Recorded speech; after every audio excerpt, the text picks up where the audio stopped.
Você já parou para pensar no momento exato em que sua vida vira de cabeça para baixo? Tipo, aquele segundo que divide tudo em antes e depois? Pois é, tem gente que vive esse momento no corredor de um hospital.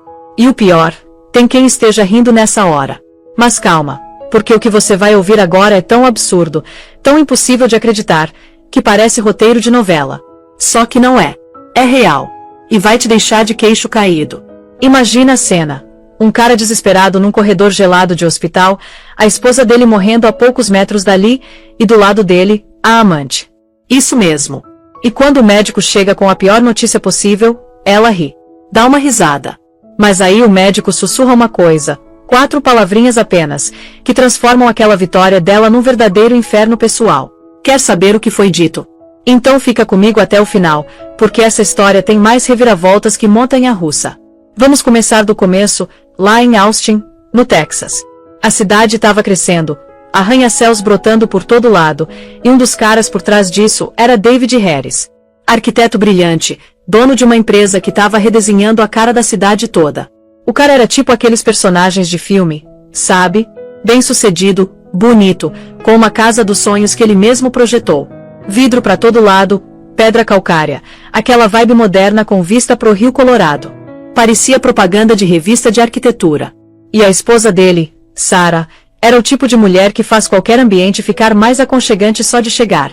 Ela trabalhava como curadora de arte, tinha aquele jeito caloroso, sorriso fácil, e completava o David de um jeito que até quem via de fora percebia. Eles eram o casal perfeito. Aquele tipo de relacionamento que todo mundo quer ter. Mas por trás daquelas paredes de vidro, tinha um silêncio pesado. Um silêncio que já durava 7 anos. 7 anos tentando ter um filho. 7 anos de injeções programadas, testes de gravidez negativos, lágrimas escondidas no banheiro. 7 anos enfiando dinheiro numa clínica de fertilização e vendo o casamento, que antes era pura paixão e parceria, virar um projeto desgastante. Tipo quando você tá batalhando tanto por uma coisa que esquece de curtir o caminho, entende? Mas aí, na 8ª tentativa, aconteceu. Sarah tava grávida. Com 38 semanas já, barrigona, radiante daquele jeito que só grávida feliz consegue ser. O silêncio da casa finalmente tinha acabado. Agora era berço sendo montado, quartinho pintado daquela cor verde suave cheia de esperança, e os dois discutindo sem parar sobre o nome, Oliver. Eles já tinham até escolhido. Oliver Harris. Num domingo perfeito desses, Sarah estava arrumando os sapatinhos de tricô numa prateleira. Aqueles sapatinhos minúsculos que fazem qualquer um derreter. David ficou observando da porta, e por um segundo ele sentiu aquele aperto no peito. Ele amava aquela mulher.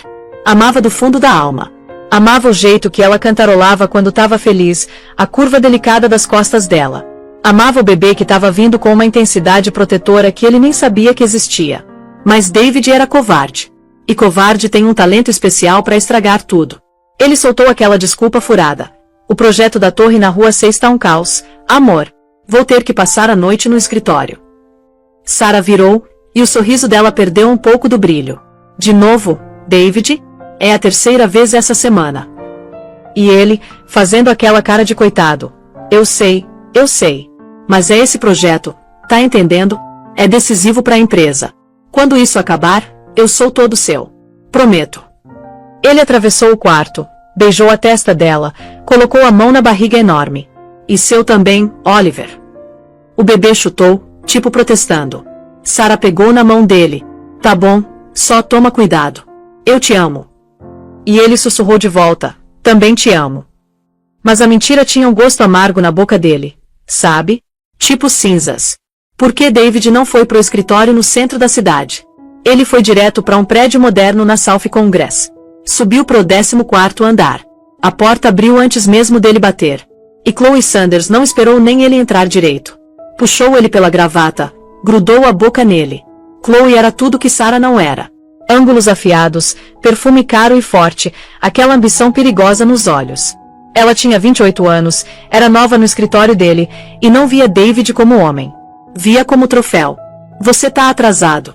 Ela murmurou contra os lábios dele. David tentou falar da Sarah organizando o quartinho, a culpa voltando de repente. Mas Chloe só revirou os olhos e serviu 2 copos de vinho. O quartinho? Que fofo. Mas você contou pra ela que não vai tá lá pra ver? Que vai ficar comigo. Chloe, A gente já conversou sobre isso. É complicado. O bebê tá vindo. Ela deu uma risada de desprezo. O bebê? É só isso que ela tem. Eu tenho você. Sua mente, sua ambição, seu futuro. Ela é o seu passado, David. Um passado inchado e sentimental. Você sabe que não pode ficar.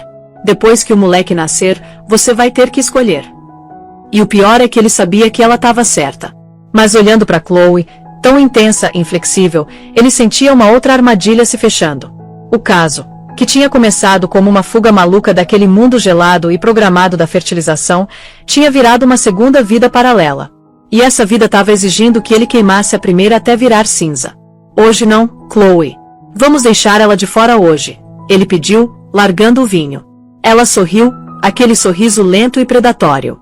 Beleza, então vamos parar de conversar. Enquanto ele se perdia nela, David forçou a imagem do quartinho verde e dos sapatinhos de tricô para bem longe da cabeça. Ele estava vivendo duas vidas, e ia descobrir do jeito mais brutal possível que não dá para construir vida nova em cima de mentira. A estrutura toda estava prestes a desabar. As 2 semanas seguintes foram tipo aula de como enganar alguém que você ama. David Harris circulava pela casa perfeita dele como fantasma. O corpo estava ali, mas a cabeça estava a 1000 quilômetros de distância, naquele apenas South Congress. Ele era atencioso com a Sarah, massageava os pés inchados dela, buscava gelo quando ela pedia, dizia o quanto ela era linda. E cada palavra era verdade, o que tornava as mentiras que ele contava para Chloe ainda mais venenosas. Para Chloe, ele era o marido preso, contando os segundos para ser livre. Ele estava construindo uma fantasia com ela. Cobertura, viagens para Milão, uma vida sem aquela domesticidade que ele dizia estar sufocando ele. Eram 2 Davids diferentes. E a pressão estava rachando ele no meio. Sarah, apesar de toda a concentração no bebê, não era boba. Ela tinha construído uma carreira inteira prestando atenção nos detalhes que os outros perdiam, a mudança sutil na pincelada de um artista, o significado escondido numa linha. E ela estava vendo as mudanças no David. Não era uma coisa grande. Eram 1000 fios se desfazendo. Era o jeito que ele agora tomava banho assim que chegava em casa, quando antes ele só desmontava no sofá com ela. Era aquele perfume na jaqueta dele. Não era o dela. Era mais forte, amadeirado. Sândalo 33. Eram as mensagens no celular dele, que agora ficava virado para baixo na mesinha de cabeceira às 2 da manhã. O fio final foi uma conta do cartão de crédito. Ele tinha deixado em cima da mesa, aquele deslize que vem da arrogância. Sarah estava procurando um selo. Viu a cobrança. O Xi, $480. Numa terça-noite que ele supostamente estava comendo pizza requentada com a equipe. Ela não chorou. O choque era frio demais para isso. Simplesmente sentou na cadeira de couro dele, o retângulo branco de papel tremendo na mão, e esperou ele chegar em casa. Ele entrou às 7 da noite, todo sorrisos, segurando um buquê das peoninhas brancas favoritas dela. Pros meus 2 favoritos, ele disse, se inclinando para beijar ela. Sarah virou a cara. Ele beijou o ar. O que foi? Ele perguntou, o sorriso vacilando. Ela levantou o recibo. Como estava o atum picante? O sangue do David congelou. A cor sumiu do rosto dele. Não tinha mentira grande o suficiente para cobrir aquilo. Sarah, eu posso explicar. Pode. A voz dela era baixa, mas era o som mais perigoso que ele já tinha ouvido. Pode explicar o perfume. Pode explicar as mensagens de madrugada. Pode explicar, David, como você conseguiu fazer isso comigo? Com a gente agora. Ela apontou para a barriga, a mão tremendo.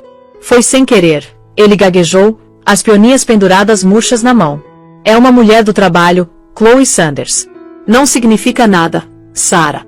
Juro que é só, tem sido tão difícil, a fertilização, tudo. Não, ela sibilou. E agora as lágrimas vieram, quentes e raivosas. Não ousa usar nosso filho como desculpa para isso. Você acha que foi difícil para você? Eu que fui entupida de hormônios, que tive o corpo furado e cutucado por 7 anos. Eu que tô carregando esse bebê. E você sai correndo atrás de outra. Ele não tinha defesa. Só ficou ali parado enquanto a dor e a raiva dela caíam em cima dele. Quem é ela? Sarah finalmente sussurrou, limpando o rosto. Não importa. Acabou. Vou terminar hoje à noite. Vou demitir ela. Sarah, por favor, olha para mim. Eu te amo. Esse bebê é o meu mundo. Sarah ficou olhando para ele por um minuto agonizante. Ele viu o cálculo nos olhos dela.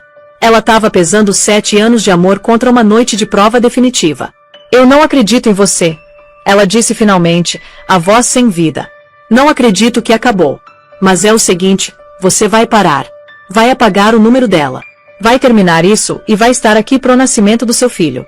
A gente não vai falar sobre isso de novo até o Oliver estar em casa e em segurança. Eu não vou trazer essa criança para um lar quebrado. Entendeu, David? Era mais do que ele merecia. Era uma tábua de salvação. Ele agarrou. Sim, ele disse, caindo de joelhos, pressionando o rosto contra a barriga dela. Sim, Sarah. Qualquer coisa. Acabou. Eu prometo. Acabou. Mas enquanto ele segurava a esposa chorando, o celular vibrou no bolso. Mensagem da Chloe. Pensando em você. Mal posso esperar por hoje à noite. David Harris, o arquiteto brilhante, o covarde, o mentiroso, fez a única coisa que ele sabia fazer. Silenciou o celular e abraçou a esposa mais forte, prendendo a mentira entre os dois. Ele não terminou. Só ficou melhor em esconder. Contou para Chloe que Sarah estava desconfiada e que ele precisava ser cuidadoso por algumas semanas. Isso só deixou os momentos roubados mais proibidos, mais emocionantes para ela.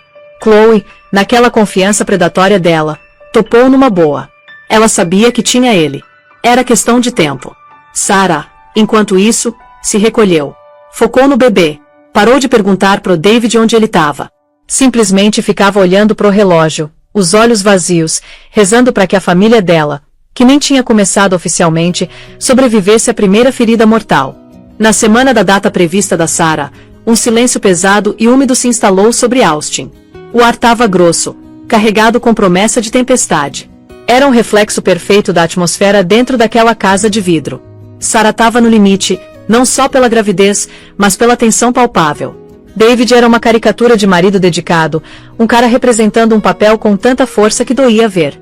Ele estava em casa toda noite às 6, celular na bancada com a tela para cima, mas os olhos distantes, pulando cada vez que a campainha tocava. O confronto não tinha mudado nada, só tinha deixado o silêncio entre eles mais pesado. Numa terça, Sarah tinha consulta das 39 semanas. David tinha reunião crítica que não podia perder. É com o conselho da cidade, amor. Tenho que ir. Mas eu vou estar lá pro evento principal. Prometo. Tudo bem, David, Sarah disse, amarrando o tênis, os pés tão inchados que ela mal conseguia vê-los. Minha mãe vai me levar. A mãe dela, Margaret Jenkins, era uma mulher cortada de granito texano puro. Nunca tinha confiado totalmente no David. Achava o charme dele polido demais, a ambição afiada demais. Ela chegou no Volvo prático dela, olhou para a filha e apertou os lábios. Você tá exausta, Sarah. Ele não tá ajudando, né? Ele tá ocupado, mãe. A torre da rua 6. Assim, a torre, Margaret disse, a palavra pingando descrença. Na clínica, a doutora Evelyn Miller, uma obstetra brilhante e direta que tinha guiado eles pela jornada inteira da fertilização, entrou na sala de exame. O jeito alegre e normal dela tinha sumido. Sarah, Margaret, vamos medir sua pressão. O aparelho chiou. Doutora. Miller olhou a leitura. Mediu de novo. Sarah, ela disse, a voz calma mas firme. Sua pressão tá 180 por 110. Isso é perigosamente alto. O quê? Mas eu tô bem. Só cansada. Esse é o problema da pré-eclâmpsia. Também tô vendo proteína no seu exame de urina. Precisamos te levar pro hospital agora. Não vamos esperar o trabalho de parto. Vamos induzir hoje. Uma descarga de pânico, fria e elétrica, atravessou Sarah. Hoje? Mas o David, ele tá numa reunião. Liga pra ele, doutora. Miller disse, já tirando as luvas e digitando no tablet. Vou te internar no St. David's Medical Center. Te encontro lá em 20 minutos. Margaret já estava no telefone, o rosto sombrio. David, é a Margaret. A Sarah tá com problema. Pré-eclâmpsia. Vão induzir agora no St. David's. David de fato estava numa reunião, mas não era com o conselho da cidade. Era num reservado escuro e luxuoso no bar do W Hotel, a perna dele pressionada contra a da Chloe. Eles estavam bebendo champanhe, comemorando o futuro hipotético onde ele era livre. O celular dele vibrou. Margaret Jenkins. Ele torceu o nariz e silenciou. Quem é? Chloe perguntou, passando o dedo na borda da taça. Ninguém, só trabalho. O telefone vibrou de novo. Margaret Jenkins. Ele silenciou outra vez. Você é péssimo mentiroso, David. Chloe ronronou. É ela, né? Antes que ele pudesse responder, o telefone vibrou pela terceira vez. Sarah. O coração dele disparou. Sarah nunca ligava quando estava com a mãe. Ele atendeu. Sarah, tá tudo bem. David. Era a voz da Margaret, afiada de terror. Tô dirigindo com ela. Ela tá, meu Deus, David. Ela diz que não tá enxergando direito. A visão tá embaçada. Vai pro hospital. St. David's agora. A ligação caiu. O sangue sumiu do rosto do David. Visão embaçada. Pressão alta. Ele tinha lido os folhetos. Isso era ruim. Isso era alerta vermelho. Tenho que ir, ele disse, jogando dinheiro na mesa. O quê? A cara da Chloe se contorceu em raiva. Você tá brincando. Ela tá fingindo, David. É uma jogada pra te trazer de volta. Ela não tá fingindo. Ele soltou, a voz crua de medo real. Ela tá no hospital. É o bebê. Tá acontecendo. Ele correu do bar, deixando Chloe sentada sozinha no reservado. Ela ficou lá por um minuto inteiro, o champanhe com gosto azedo. Ele tinha deixado ela. Na hora H, quando a coisa ficou real, ele correu de volta para a esposa. Ele escolheu ela. Uma raiva fria e narcisista, mais profunda e potente que qualquer coisa que ela já tinha sentido, se instalou nela. Ela não era mulher de ser descartada. Ela não era outra. Ela era a principal, e ia provar isso. Pegou o celular e chamou um Uber. St. David's Medical Center, ela disse pro motorista, a voz perfeitamente calma. E dirige rápido, por favor. É emergência. Ela ia pro hospital. Ia achar o David. Ia forçar a escolha ali mesmo. Ela não ia ser escondida. Não ia ser ignorada. A tempestade finalmente tinha estourado, e Chloe Sanders pretendia ser a única de pé quando as águas baixassem. A ala de maternidade do St. David's era um lugar de caos controlado e frenético. Quando o Volvo da Margaret freou na entrada de emergência, Sarah mal estava consciente. Uma equipe estava esperando. Correram com ela para a sala de parto, alarmes já apitando. Doutora. Evelyn Miller estava lá, com as mãos lavadas e focada. Ela tá com pré-eclâmpsia severa, beirando eclâmpsia. Ela soltou para os enfermeiros. Soro de sulfato de magnésio agora e prepara para cesárea de emergência. Ela tá entrando em colapso. Isso não é só pré-eclâmpsia. Acho que é síndrome HELP. Síndrome HELP. A sigla era uma sentença de morte. Hemólise, enzimas hepáticas elevadas, baixa contagem de plaquetas. Era a traição definitiva do corpo, uma falha catastrófica dos sistemas em resposta à gravidez. David atravessou as portas automáticas correndo, o coração ameaçando explodir. Achou o andar da maternidade e viu Margaret, pálida e tremendo, do lado de fora da sala 3. Onde ela tá? Tá bem. Levaram ela, Margaret sussurrou, os olhos queimando de ódio. Tão tentando estabilizar, o fígado, as plaquetas. Meu Deus, David. Ela desmoronou em soluços. Uma enfermeira, Brenda, uma mulher gentil com olhos cansados, saiu. Sr. Harris, sua esposa tá pedindo você. David passou pela Margaret e entrou na sala. Era tipo zona de guerra. Máquinas berravam. E Sarah, a Sarah linda e calorosa dele, tava irreconhecível. Inchada, a pele pálida doentia, os olhos selvagens de terror. David. Ela chorou, agarrando a mão dele com uma força que ele não sabia que ela tinha. Eu não consigo sentir minhas mãos. Tô com tanto medo. David, o bebê, só salva nosso bebê. Me promete. Salva o Oliver. Eu prometo. Prometo. Ele soluçou, beijando a testa úmida dela. A gente tá aqui. A gente te ama.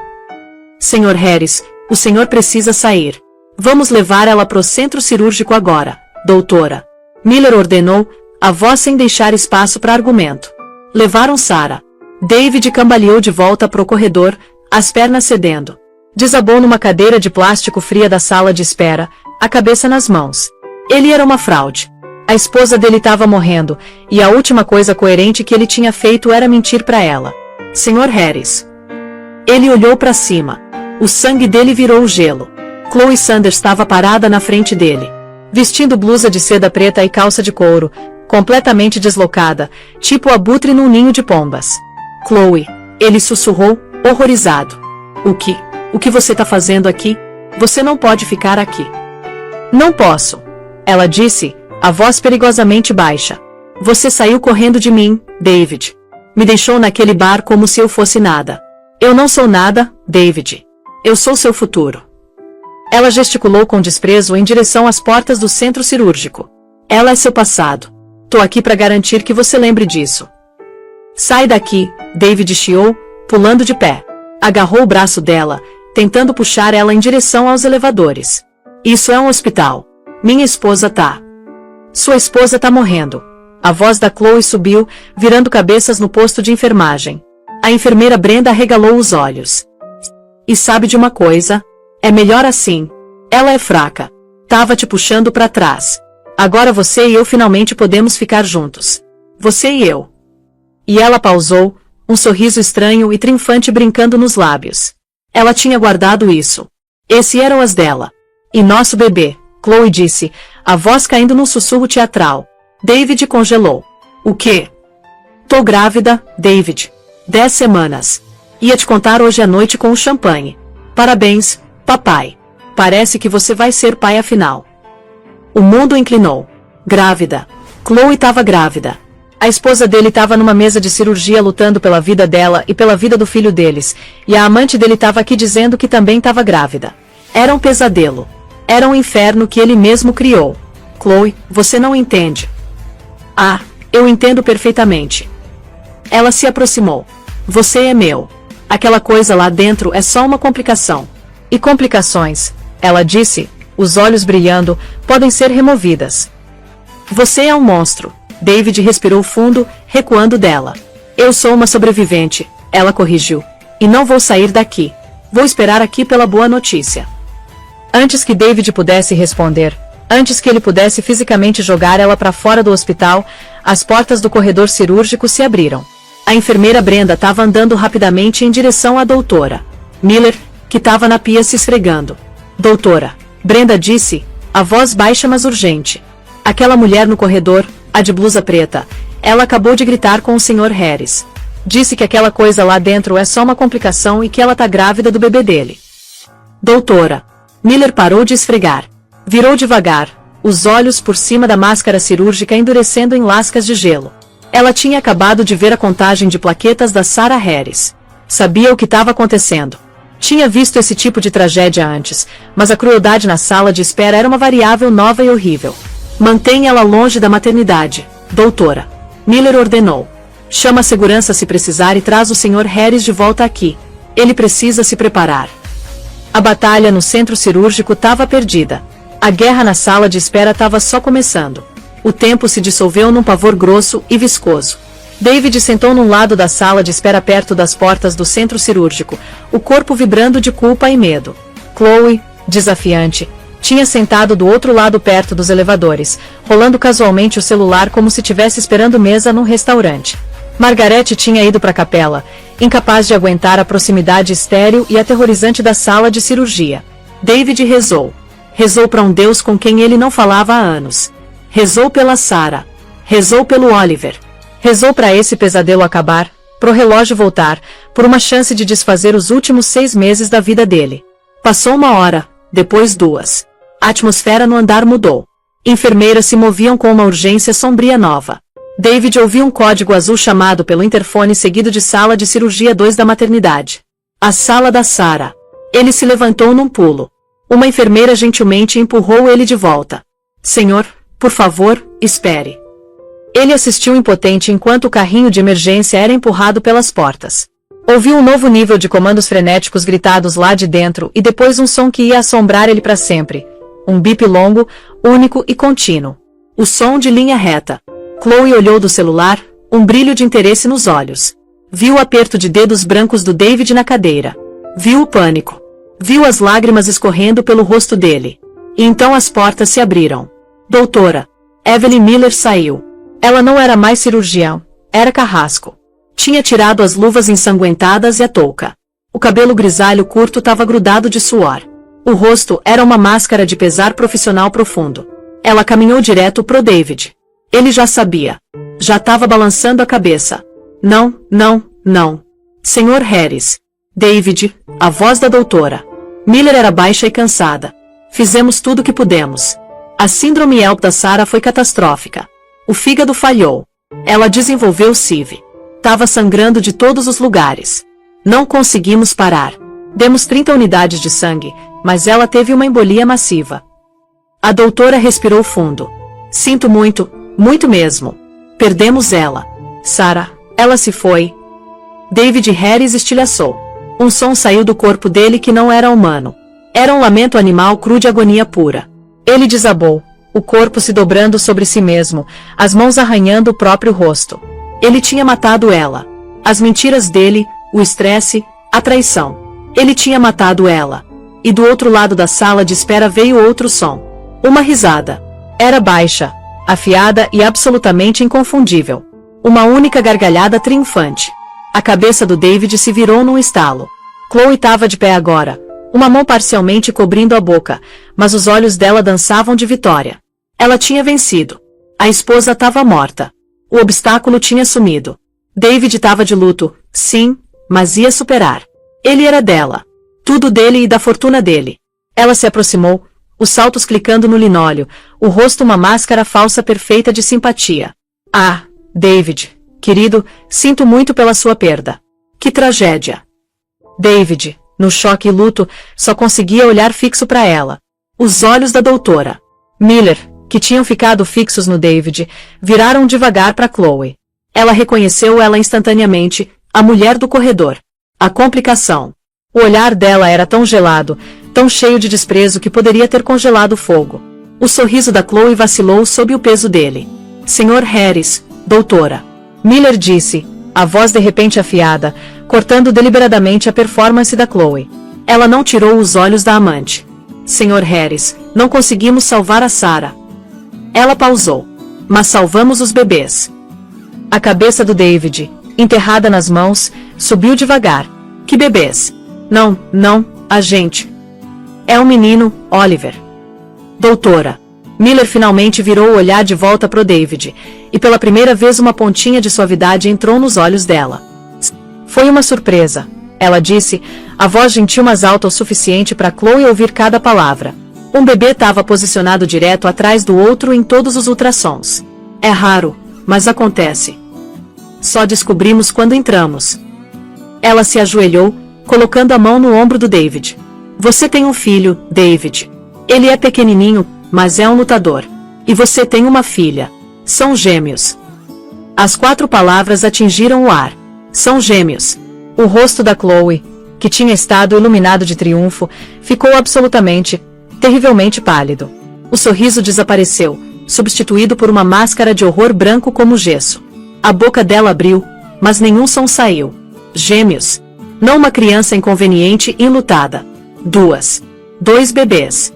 2 vínculos vivos permanentes e inquebráveis com a esposa santa e morta. 2 herdeiros do legado Harris. 2 lembretes minúsculos, berrantes e caros da Sarah para sempre. A própria gravidez dela, que ela tinha visto como seu trunfo, seu checkmate, era de repente um passivo. Ela não era uma vida nova e empolgante. Era só a outra, aquela com o 3º bebê. David não era mais um viúvo de luto que ela podia confortar e reivindicar.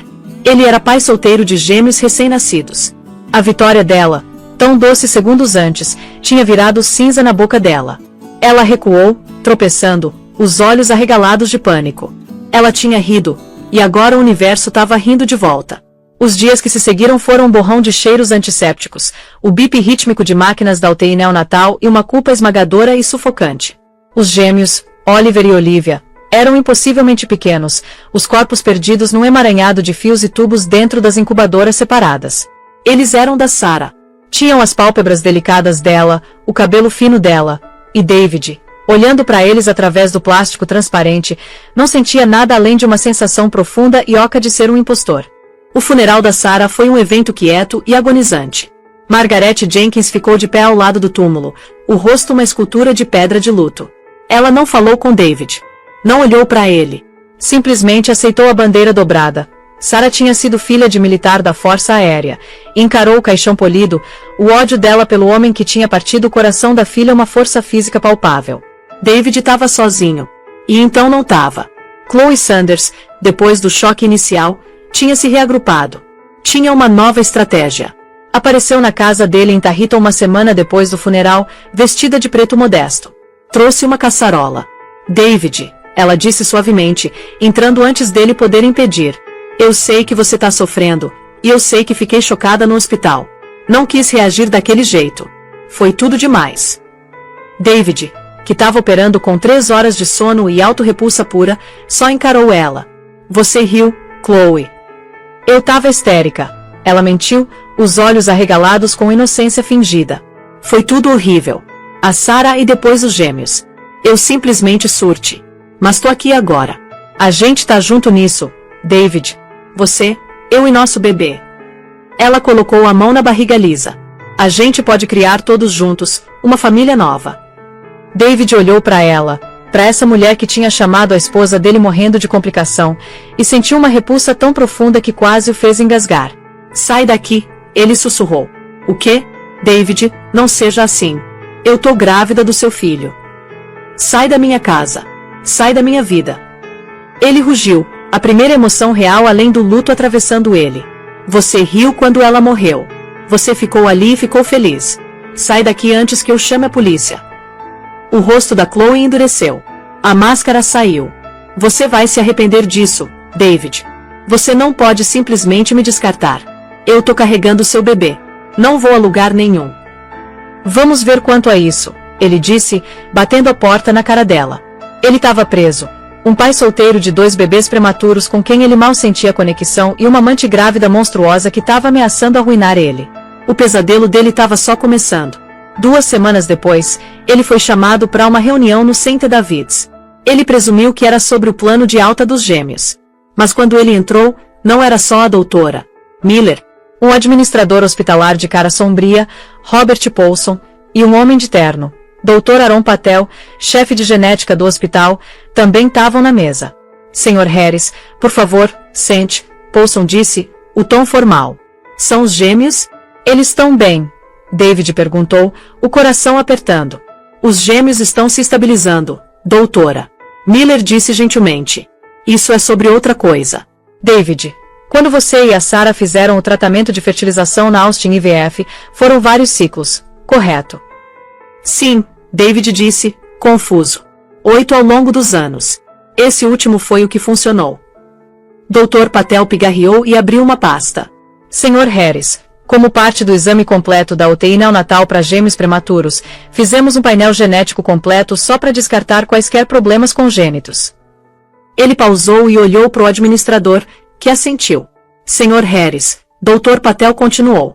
Durante o curso dessa triagem de rotina, encontramos uma anomalia, uma discrepância genética. Cruzamos o DNA dos gêmeos com a amostra que você forneceu na admissão. Ele respirou fundo. David, os marcadores genéticos mostram que você não é o pai biológico dos gêmeos. O silêncio na sala era absoluto. David só encarou. O quê? Isso é impossível. Isso é absurdo.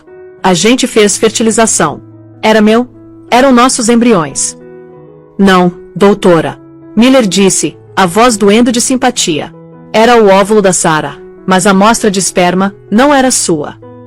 Paulson, o administrador, interrompeu, a voz toda negócios. Parece que houve um erro catastrófico na clínica de fertilidade. A Austin IVF é uma entidade separada, mas eles têm privilégios no nosso hospital. Cruzamos os registros deles daquele dia. Parece que sua amostra foi extraviada e a amostra de outro paciente foi usada para fertilizar os óvulos da senhorita Jenkins. David não conseguia respirar. A sala estava girando. Os bebês, Oliver e Olivia, as únicas coisas que restavam da Sarah, não eram dele. O sacrifício dele, a traição, as mentiras, o estresse que ele estava convencido de ter contribuído para a morte da Sarah, era tudo por nada. Ele tinha destruído a vida dele e perdido a esposa por filhos de outro homem. Quem? David finalmente engasgou. Um casal, doutora. Miller disse suavemente. Mark e Jessica Bishop. Eles também eram pacientes. Disseram para eles que o último ciclo tinha falho. David Harris começou a rir. Era um som quebrado e horrível ecoando aquele que ele tinha ouvido na sala de espera. Ele era um homem que tinha tudo, e no espaço de 3 semanas, tinha sido deixado cosmicamente com absolutamente nada. A notícia do Dr. Patel não só quebrou David Harris, ela o desfez. O luto pela Sarah tinha sido um peso tangível e esmagador. A culpa tinha sido um fogo queimando ele por dentro. Mas esse novo conhecimento, isso era outra coisa completamente. Era um vácuo. Sugava a própria medula dos ossos dele, deixando ele uma casca oca e sem peso. Ele saiu do escritório do administrador, flutuou pelo elevador e dirigiu o carro de volta para a casa de vidro em Tarryton. Ele era, da forma mais profunda e terrível, livre. Era um homem sem esposa, sem filhos e sem futuro. Era um fantasma na própria vida. Ele entrou na casa. As peonias da Sarah, aquelas do último dia horrível, estavam mortas há tempos, as pétalas um confete marrom e seco no console de mármore. Ele passou pela sala, pelo escritório vazio e subiu as escadas. Foi pro quarto verde-salva. 2 berços vazios ficavam esperando. 2 móveis combinando, carneirinhos de tricô, pendiam no ar parado. Todo o amor, toda a esperança, todo o desespero de 7 anos que tinha sido derramado naquele quarto, era pra nada. A traição dele, as mentiras, o estresse que ele estava convencido de ter desencadeado o declínio fatal da Sarah, ele tinha feito tudo. Sacrificou a esposa por crianças que nem eram dele. Ele tinha queimado o mundo dele até virar cinza para proteger uma família que nunca existiu. Ele sentou no chão, as costas contra a parede entre os 2 berços. Não chorou. Tava além das lágrimas. Sentou ali enquanto o sol se punha, o quarto mergulhando na escuridão, e sentiu o homem que ele era, David Harris, o arquiteto brilhante, o marido amoroso, a fraude, finalmente misericordiosamente morrer. Um novo homem se ergueu no lugar dele. Um homem sem nada a perder. E um homem sem nada a perder é o homem mais perigoso e mais focado do mundo. Esse novo homem tinha só um propósito: desmantelar o passado. Ele era arquiteto, afinal. Tinha construído essa vida. Agora ia projetar a demolição dela. Às 7 da manhã, ligou para o advogado. Steven Carr era o advogado corporativo do David, um homem que navegava o mundo brutal do desenvolvimento imobiliário de Austin com a precisão fria de um tubarão. Ele estava acostumado com ligações frenéticas do David sobre leis de zoneamento e burocracia de licenças. Não estava preparado para isso. Encontrou o David no escritório estéril dele no centro. David, Steven disse, o rosto uma máscara praticada de simpatia. Fiquei tão triste em saber da Sarah. É uma tragédia. Já comecei a papelada do inventário dela. Para, David disse. A voz dele era plana, morta. Não é por isso que tô aqui. David expôs a história inteira. A fertilização, a síndrome HELP, a morte, os gêmeos e finalmente o relatório genético. Steven Carr, um homem que tinha visto acordos de bilhões de dólares desmoronarem e parceiros apunhalarem uns aos outros pelas costas, ficou sem palavras. Tirou os óculos, limpou eles e olhou para o cliente. Meu Deus, David. A Austin IVF. Eles estão acabados. Esse é seu primeiro trabalho, David disse. Quero que você entre com uma ação de morte por negligência. Quero que você entre com processo por má prática catastrófica. Quero que você encontre cada centavo que eles têm e cada centavo que o seguro deles tem, e quero que você pegue tudo. Vamos criar um fundo memorial, o Fundo Memorial Sarah Jenkins Harris. Vai financiar pesquisas sobre síndrome HELP e apoiar famílias destruídas por negligência de clínicas de fertilidade. Quero que você destrua eles, Steven. Não por mim, por ela. Cara sentiu devagar, o tubarão nele sentindo o cheiro de sangue. Vai ser um caso histórico. Vai ser feito. Segundo, David continuou, os olhos como lascas de gelo. Chloe Sanders. A amante, Carr disse, o tom mudando para desgosto. Complicado. Ela vai ter que receber um acordo. Ela tá grávida. Presumo que ela vai reivindicar. Ela tá reivindicando. Tá dizendo que é meu. Não acho que seja. Teste de paternidade. Então podemos. Não, David interrompeu. Não só teste. Quero saber tudo. Usa meu dinheiro. Contrata o melhor investigador particular desse estado. Quero os registros do cartão de acesso dela da empresa dos últimos 6 meses. Quero os relatórios de despesas dela. Quero os extratos do cartão de crédito, os recibos de Uber, as estadias em hotéis. Quero saber com quem ela estava todas as noites que não estava comigo. Ela estava apostando em várias frentes, Steven. Eu era só um dos candidatos dela. Quero saber quem era o outro. Carr olhou para o homem na frente dele. Esse não era o viúvo de luto. Esse era um executor. Isso não é só estratégia legal, David. Isso é um ajuste de contas. Chama do que você quiser, David disse, levantando. Só faz acontecer. E encontra os pais verdadeiros dessas crianças. quero conhecer eles. A reunião com Chloe foi marcada para 3 dias depois. O investigador foi rápido. David tinha pasta. Era pior e melhor do que ele poderia ter imaginado. Ele escolheu uma Starbucks clara e sem alma numa esquina movimentada, um lugar sem memórias e sem sombras. Ela entrou e David ficou impressionado com a audácia da performance dela. Ela não estava vestida de preto. Estava usando um conjunto de calça cor creme de aparência cara, uma roupa para um novo começo. A mão dela estava repousando possessivamente na barriguinha que mal aparecia. Ela não estava ali para sofrer com ele. Estava ali para negociar os termos da vida nova dela. David, ela disse, a voz um ronron suave de simpatia fabricada. Sentou, a bolsa cara estalando na mesa. Tô tão feliz que você finalmente tá pronto para ver a razão. Eu sei que você tá sofrendo. Eu sei mesmo. Mas isso, ela acariciou o estômago, é uma bênção, um novo começo pra gente. Já pedi pro meu advogado rascunhar uma papelada preliminar, uma consideração bem generosa pro nosso futuro. David só mexeu o café preto, a raspagem do palitinho de madeira o único som. Chloe se inclinou, a máscara de simpatia apertando. Olha, eu sei que é difícil ver agora, mas é isso que a Sarah teria querido pra você, que você fosse feliz. A gente pode vender aquele mausoléu de casa. Achar uma cobertura linda no centro. Só você, eu e nosso bebê. Nossa família de verdade. David olhou para cima. Os olhos dele eram tão vazios, tão desprovidos de luz que o sorriso da Chloe vacilou por um segundo. Os gêmeos não são meus, Chloe. O rosto dela congelou. O quê? David, não seja cruel. Só porque eles são complicações não significa que você pode simplesmente. Eles não são meus filhos, ele repetiu, a voz monótona. Teve uma confusão na clínica de fertilização. Um teste genético confirmou. Eles pertencem a outro homem, outro casal. Eu não sou o pai deles. Chloe encarou ele. Processou a informação. Descrença, confusão e depois o alívio mais profundo e enjoativo. Começou como um fungar, uma baforada de ar incrédula. Depois os ombros dela começaram a tremer. Ela cobriu a boca, mas não adiantou. Uma risada alta e estridente explodiu dela. Pessoas em outras mesas viraram para olhar. Meu Deus! Ela ofegou, lágrimas de alegria real escorrendo dos olhos. Ela abaixou a cabeça na mesa, o corpo convulsionando de riso. Você tá falando sério? Ah, David, isso é impagável. Ela sentou, limpando os olhos, o rosto corado de vitória. Você passou por tudo aquilo. Você perdeu tudo por nada, por pirralhos de outra pessoa.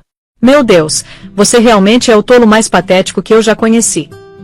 Ela se recompôs, respirando fundo e tremendo. Os olhos dela brilhavam agora, todos os traços de falsa simpatia sumidos, substituídos por triunfo predatório puro. Bom, ela disse, endireitando a jaqueta. Nossa, ok? Isso só deixa as coisas tão mais limpas, não deixa. Toda aquela bagagem, sumiu. É só você, eu e isso. Ela deu um tapinha no estômago, o sorriso largo e genuíno pela primeira vez. Nosso bebê, nosso herdeiro, o verdadeiro legado Harris. David só observou ela, a expressão inalterada. Você tá certa. Deixa as coisas mais limpas. Ele deslizou uma pasta manila grossa pela mesa. O sorriso da Chloe tremulou. O que é isso? A papelada que meu advogado mandou. Não, David disse. É do investigador do meu advogado. Ela abriu. O sorriso desapareceu. Dentro havia fotografias dela beijando Alex Vance, um sócio sênior da empresa, na garagem do W Hotel. Recibos de hotel lançados na empresa por noites que ela tinha dito pro David que estava trabalhando até tarde. Extratos de cartão de crédito mostrando jantares no Uchi com Vance. Eu era um tolo, David disse, a voz quieta, cirúrgica. Tava tão enrolado nas minhas próprias mentiras que não consegui ver as suas. Você não estava apaixonada por mim, Chloe. Você estava só fazendo o teste, vendo qual sócio da empresa ia morder primeiro. Eu era só o plano A. Como tá o plano B? Ele deslizou um segundo documento em cima da pasta. A ordem judicial. Não sei do que você tá falando. Ela gaguejou, o rosto ficando branco como gesso. Essa é uma ordem judicial para teste de paternidade pré-natal, David disse. Nomeia tanto eu quanto Alex Vance como potenciais pais. Meu advogado, Steven Carr, é muito minucioso. Ele mandou uma cópia pro advogado do Alex e pra esposa do Alex cerca de 1 hora atrás.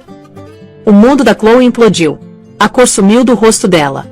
A boca abriu, mas só um pequeno som sufocado saiu. Esse era um ajuste de contas que ela nunca tinha antecipado. Ela tinha jogado alto demais, e agora tinha perdido tudo. Você riu quando minha esposa morreu, David disse, levantando da mesa. Você riu quando descobriu que meus filhos não eram meus. Ri agora, Chloe. Ele deixou ela ali, uma estátua da própria ambição, a pasta aberta na frente dela enquanto os outros frequentadores da Starbucks assistiam ao colapso silencioso, frenético e completo dela. O teste de paternidade algumas semanas depois confirmou. O bebê era do Alex Vance. Vance, numa tentativa desesperada de salvar o próprio casamento e carreira, prontamente negou tudo, demitiu Chloe por má conduta profissional grave e fez a advogada da esposa dele servir ela com uma ordem de cessar e desistir. Chloe Sanders, que tinha apostado em conseguir um marido rico, foi deixada grávida, desempregada e completamente sozinha, uma pária na cidade que ela tinha tentado conquistar. 2 dias depois, Doutora Miller facilitou a reunião mais difícil da vida do David. Mark e Jessica Bishop pareciam ter sido esvaziados por uma década de luto. Eram pessoas gentis e suaves de uma cidade pequena fora de Austin, e olhavam para o David com uma combinação aterrorizante e ilegível de pena, gratidão e tristeza. Sr. Harris, Jessica sussurrou, as mãos entrelaçadas. A gente não sabe o que dizer. Sentimos muito pela sua perda, pela sua esposa, a Sarah.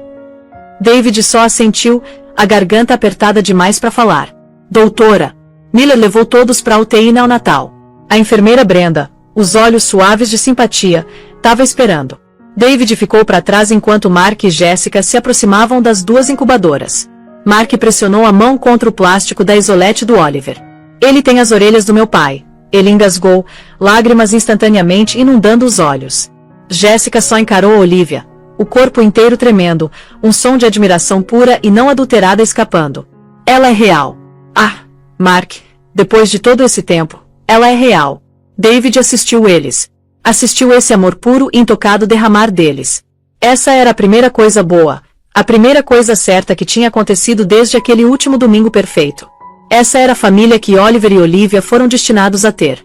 A gente quer homenagear a Sarah, Mark disse, virando pro David, o rosto uma bagunça de lágrimas e alegria. A gente gostaria que o nome do meio da Olivia fosse Sarah, se tudo bem pra você. A represa quebrou. As primeiras lágrimas reais de um luto tão profundo que ele não tinha conseguido tocar picaram os olhos do David. Ele assentiu. Sim, ela teria. Ela teria gostado disso. Ele assistiu a enfermeira Brenda ajudar Jessica a segurar a filha pela primeira vez. Assistiu Mark colocar um único dedo na mãozinha do Oliver e assistiu o bebê agarrar. Ele era o estranho. Era o fantasma. O papel dele nessa história tinha acabado. Ele se virou invisível e saiu da UTI neonatal, deixando os Bishops para o milagre deles. O desmantelamento foi rápido. O processo contra Austin IVF foi resolvido por uma quantia impressionante, falindo a clínica e virando notícia nacional. O Fundo Memorial Sarah Jenkins Harris foi estabelecido no dia seguinte. David vendeu a casa de vidro em Tahitian. Vendeu a parceria dele na empresa. Liquidou cada ação, cada título, cada último vestígio da vida antiga dele. A última parada foi a casa da Margaret Jenkins. Ela abriu a porta. Tinha envelhecido uma década. O granito texano do rosto dela estava rachado, revelando um luto cru e sem fundo. Margaret, ele disse. Estava segurando um único cheque administrativo. Ela só encarou ele, os olhos queimando com um ódio frio e puro. É tudo, ele sussurrou, a voz quebrando. A casa, a empresa, as ações. É tudo que me sobrou. É por ela, pra você. Ele estendeu. Ela olhou pro cheque, depois de volta para ele. Você acha que isso traz ela de volta? Ela sibilou, a voz como cascalho. Não, nada traz. Ela te amava, Margaret disse, e as palavras eram um veredito final condenatório. Ela sabia. Ela me contou na semana anterior. Ela sabia que você estava traindo e ia ficar por causa do bebê. Suas mentiras, o estresse, você e aquela. Você fez isso. Os médicos podem chamar de síndrome HELP. Eu chamo de assassinato. David ficou parado e aguentou. Não tinha defesa. Eu sei. Ela arrancou o cheque da mão dele. Ótimo. Espero que você viva 1000 anos, David. E espero que você lembre do rosto dela e do que você fez com ela, cada segundo disso. Ela bateu a porta na cara dele. Ele tinha acabado. David Harris foi embora. Entrou numa picape velha e usada que tinha comprado com o último do dinheiro dele. Tinha uma mala no banco do passageiro. Ele dirigiu para fora de Austin, passando pelo horizonte que ele tinha ajudado a construir. Não olhou para trás. Dirigiu para o oeste, pro coração vasto e vazio do Texas até a cidade ser só um borrão de luz no retrovisor. Parou num posto de gasolina no meio do nada, o vento chicoteando poeira pela estrada. Olhou pro reflexo dele no espelho sujo do banheiro. O homem olhando de volta era um estranho, magro, assombrado, vazio. O arquiteto tinha ido. O marido tinha ido. O pai tinha ido. Tudo o que sobrou era o fantasma. Ele voltou para a picape. Apontou ela pro sol se pondo e dirigiu para a escuridão, um homem sem nome, sem passado e sem futuro. Só estrada longa e vazia. No final, não teve vencedores. Só teve a ruína devastadora de escolhas feitas em segredo. David perdeu a esposa, os filhos e a identidade inteira. Chloe, que riu da tragédia de outra pessoa, se viu a estrela da própria, abandonada e arruinada pela mesma ambição que a impulsionava. Mas duas vidas, Oliver e Olivia, foram salvas dos escombros. Eles estão até hoje sendo criados por uma família amorosa e grata que nunca desistiu da esperança.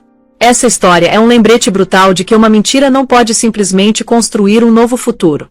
Ela só pode aniquilar o presente. A verdade, não importa o quão atrasada, sempre encontra o caminho para a superfície. E você? O que achou dessa história? Será que o ato final do David foi uma forma de redenção, ou foi simplesmente o último ato de um covarde? Deixa aí nos comentários, quero saber o que você pensa. Se essa história te impactou, te arrancou emoção, te fez refletir sobre as consequências das nossas escolhas, deixa aquele like maroto aí embaixo. Compartilha com alguém que curte uma história cheia de reviravoltas e consequências reais. E se inscreve no canal para mais histórias de drama da vida real toda semana. Porque olha, a vida real às vezes é mais impressionante que qualquer ficção.